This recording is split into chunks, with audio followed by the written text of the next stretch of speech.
श्री राम समर्थ। अप्रैल 24। संतों का होना, इसका मतलब उनकी आज्ञा में रहना। हम जिंदा रहे, यह जितना जरूरी है उतना ही जरूरी है कि हम परमात्मा को जाने। संसार में लोग किसको नहीं दोष देते, परमार्थ में समर्पित हो जाने पर यह ठीक से घर गृहस्थी नहीं करता, ऐसा कहकर लोग दोष देते हैं। हमें उसकी ओर ध्यान नहीं देना चाहिए। अपने मन के दुख के लिए बस एक ही कारण हो कि मैं अभी भगवान का नहीं हो पाया। जो भगवान की इच्छा के अनुकूल व्यवहार करता है उसका भला होता है। भगवान जैसे रखे उसमें संतोष मान कर रहे। भगवान का रूप आनंदमय है और सृष्टि का क्रम भी ऐसा ही है कि वह मनुष्य को आनंद की ओर ले जाता रहे। अत्यंत दरिद्र के लिए भी आनंद की गुंजाइश होती ही है।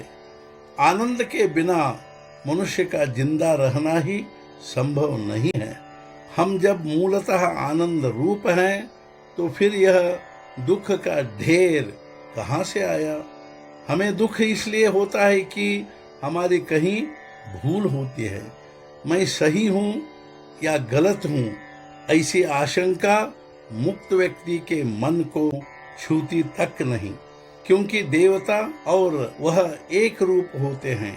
जो बद्ध हैं उसको भी शंका नहीं होती, क्योंकि वह भगवान को जानता ही नहीं। वह तो कहता है कि मैं ही सब कुछ करता हूँ और भगवान तो है ही नहीं। मोक्ष पाने की इच्छा करने वाले को जरूर यह आकुलता लगती है, और जब यह आकुलता तीव्र होती है तब उसकी संतों से भेंट होती है। पिछले पुण्य की कोई धरोहर होगी तो यह आकुलता लगती है।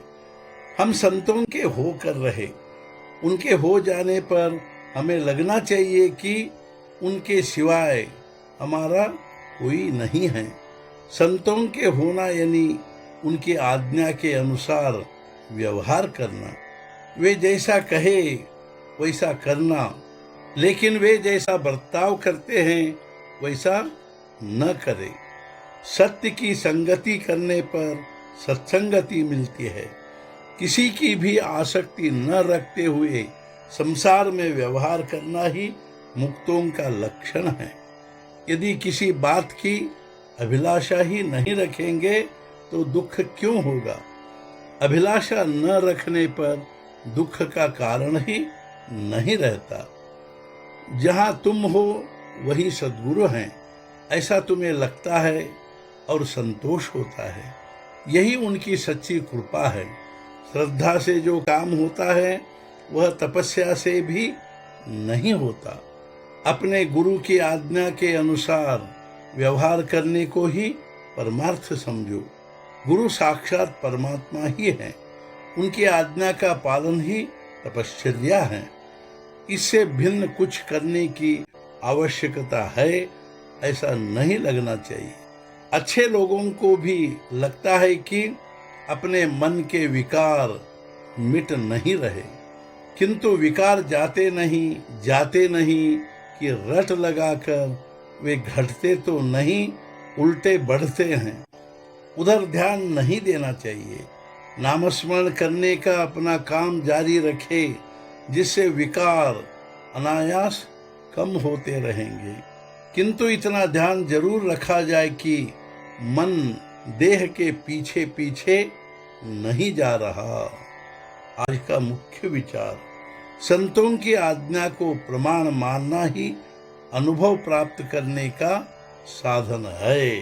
सद्गुरुनाथ महाराज की जय। जय जय रघुवीर समर्थ।